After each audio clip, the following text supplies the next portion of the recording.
ეს არის გედზე შეჯვარებული. აი ბატისა და გედის ნაჯვარი არის.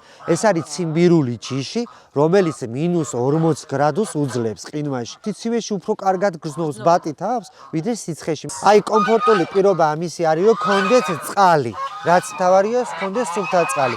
გამდინარე წყალი და არა, აი როგორც იხვი ისე არა, მაგრამ ძირითადად მაინც ბალახობენ.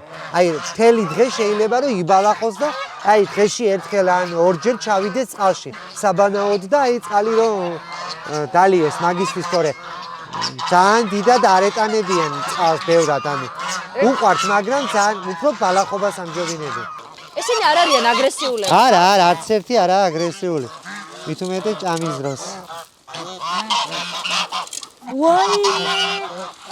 იცი როგორი მყარი ბუმბული აი აქვს ბუმბული ძირითადად გამოიყენებოდა ახლა საქართველოში ნაკლებად თუ ვინმეს აქვს ბუმბულის წარმოება.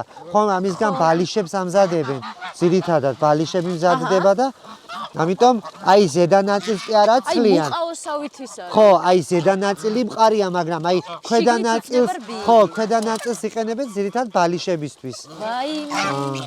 არა. ბიზნესი ხო არ დავიწყო, ეხლა ფიგურები არიან. აი ჭუკობაზე ჩამოგზანდით და რამდენსაც ინებებს გაჩუქეთ პატარებს.